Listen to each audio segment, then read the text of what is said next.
Hello everyone. So my question is to Mr. Nitin. Actually, you were just saying that it is difficult to start a brand on marketplaces, like to create a brand. And Akshay was also speaking that marketplaces want you to do deals, like deals देनी पड़ेगी ताकि you can sell your product. You have to do commissions. आपको price point कम करना पड़ेगा. But for a commodity product, is it really advisable to कि आप भी उसी प्राइस पे जाओ जहाँ सारे सेलर्स फॉर एग्जांपल 50% मतलब प्राइस लेस प्राइस पे वो सेल कर रहे हैं, तो आप अपना ब्रांड बिल्ड करने के लिए उस प्राइस पे स्टेप रहे हैं या फिर आप भी उसको बिल्कुल कम कर लें ताकि आप सेल कर पाएं ज़्यादा?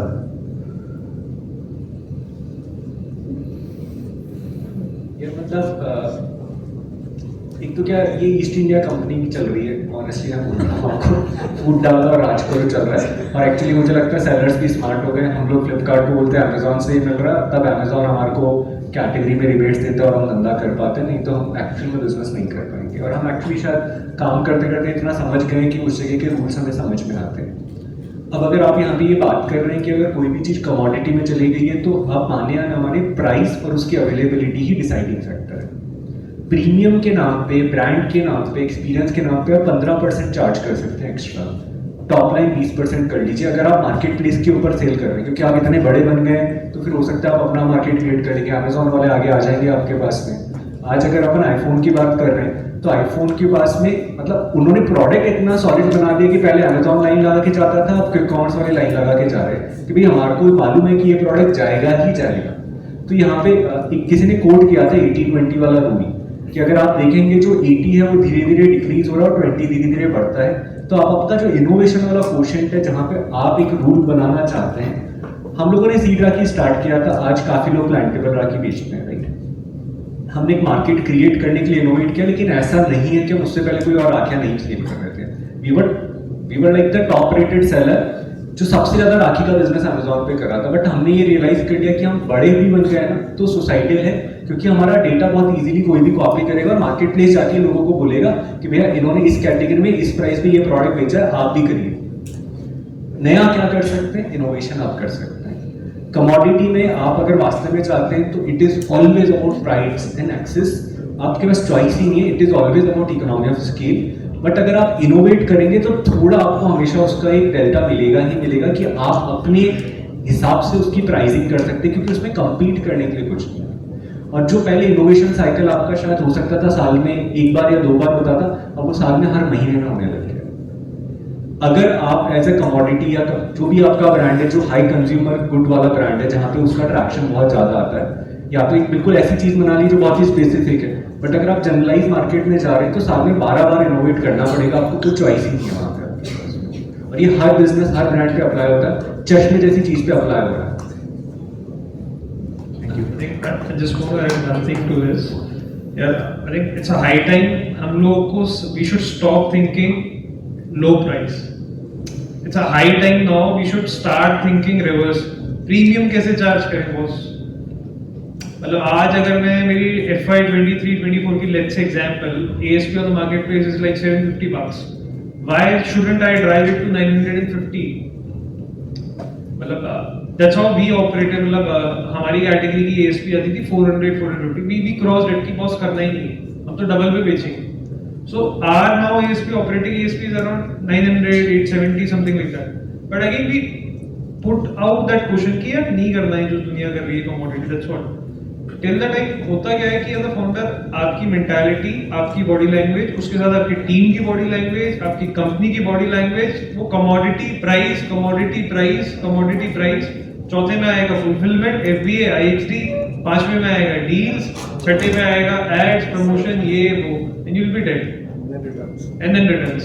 Sorry, it's a cyclic procedure. But I think it's a high time any entrepreneur who is working out, boss, वो धंधे चले गए, वो बेच रहा है एक्स प्राइस में, मेरे पास कैश पड़ा है, उठाया कैश सीडी उठाई या फिर कोई भी मॉडर्न ट्रेड से माल उठाया and then starting selling it out. उसने 11 पे बेचा, मैंने 10 पे बेचा, भैया वो 11 का 9 कर देगा क्या करो। So starting to compete at the product, या वो फंबल हो जाए। आप समझो आप भी कंज्यूमर हो, मैं भी कंज्यूमर हूँ। Let's say you buy a shirt और T shirt, say very simple white colour की टी शर्ट लेनी, आपके पास n नंबर ऑफ ऑप्शंस है, but let's say white colour की टी शर्ट पे I put a red colour का button, it's a differentiated, लेकिन मेरा जो कंज्यूमर बेस इतने से इतना हो गया, बट वो इतना base as a micro level to me as a seller as a brand is huge, is human base, and for that I might charge 15-20% delta for it, and for that मेरी इकोस, मेरा रोएस, मेरी click through rate will improve drastically. Category अगर कर रही होगी 0.8% पे कन्वर्जन, माइट हैपन मेरा कन्वर्जन 1.5% पे हो रहा हो, क्योंकि मैं उसी ऑडियंस को दिखा रहा हूँ जो मुझे पता है वो मुझे परसीव कर सकती है। So I think it's a high time, even I myself, we are also questioning us again and again, why not more, why not premium, why not give a value which is not available in the market. So we need to keep asking us कि यार ये क्यों नहीं हो सकता। Instead 100 की चीज 99 में क्यों बेचूं, 100 की चीज यार 110 में क्यों नहीं बेच सकता। मतलब we need to find answers for it. It's difficult, it's rough, 12 months, once a year innovation is now once a month innovation, so that's what delta, गलती करने की कॉस्ट, गलती करने का प्रॉफिट वो वहीं से ही आएगा, कमोडिटी के धंधे से नहीं आएगा। क्यों? क्योंकि वो रिप्लिकेबल है बहुत ही। आज आप 100 करोड़ लेके बैठे हो, नितिन 150 करोड़ लेके बैठेगा, नितिन को 1 मिनट लगेगी वो रिप्लिकेट करने में। बट वो 100 करोड़ की जगह अगर आप 20 करोड़ धंधा कर रहे हो, बट 20 करोड़ में आपने हर कॉम्प्लेक्स चीज को इंटरनल इतनी इजी कर ली कि नितिन के पास 150 करोड़ भी होंगे तो भी उसको 25 करोड़ पे 12% का EBITDA ऐसा लगेगा कि यार ये कर कैसे रहे। So make people think how, why you are doing it and how you are able to execute it faster than anybody else. मजा तब आता है डेल्टा चार्ज करने में, तब आता है जब आप बोलोगे अमेज़न वालों को मेरी डील यही है, लेनी है ले, नहीं लेनी मतलब बिकता तो मेरा वैसे भी।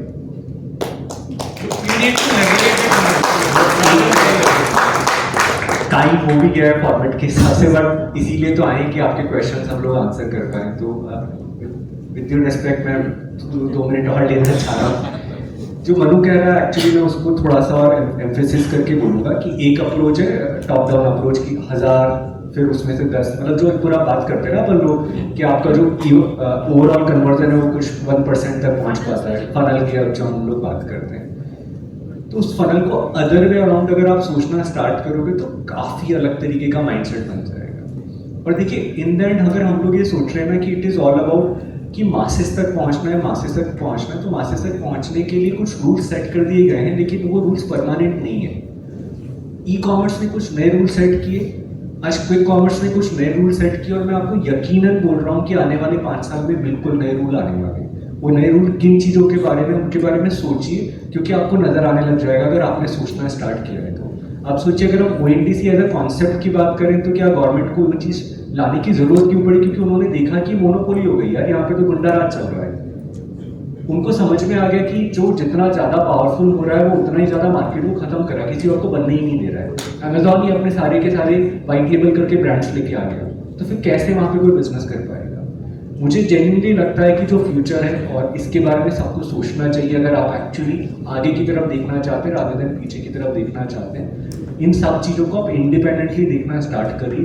ब्रांड या जो प्रोडक्ट है उसके बाद में जिस जगह पे वो बिक रहा है, जिस तरीके से वो बिक रहा है, मतलब 4P को आप बिल्कुल इंडिपेंडेंट तरीके से यूज़ करना स्टार्ट करिए। और तो ONDC में जो 4 चीज़ें हैं जिसके अंदर जो बेचने वाला है, जो खरीदने वाला है, जो पेमेंट है और जो लॉजिस्टिक है, इनको 4 तरीके से ला गया है। तो अब इन चारों को इंडिपेंडेंटली देखें, क्योंकि सून कस्टमर बहुत स्मार्ट होने वाला है, वो है और ज़्यादा होगा जब उसको चॉइसेस मिलेगी। कौन से अगर आपका प्रोडक्ट सॉर्टेड है ना तो उसके में ऑप्शन आएंगे, अच्छा अमेजॉन से खरीदना है, फ्लिपकार्ट से खरीदना है, उसके बाद में लॉजिस्टिक के ऑप्शन आएंगे, उसके बाद में पेमेंट के ऑप्शन आएंगे। तो ट्रांसपेरेंसी तो आएगी ही आएगी इस पूरे इकोसिस्टम के अंदर, क्योंकि बहुत मच रखी है यहाँ पे। आप लोग वहाँ पे देखिए कि अगर आपको अपने प्रोडक्ट्स को अपने प्राइस पे अपने तरीके से पोजीशन करके बेचना है तो उसके लिए पूरी फनल आपके लिए कैसे सही बैठेगी। सबको सब जगह होने की कोई ज़रूरत नहीं है, आपको बस वहाँ पे होना है जहाँ पे आपका एक्चुअली बॉटम लाइन बनता है और वो business over the period scale हो सकता है। Relevancy at the end of the day is the metric, मतलब जो सब कर रहे हैं वो मेरे लिए, मेरी ब्रांड के लिए भी सही नहीं है यार।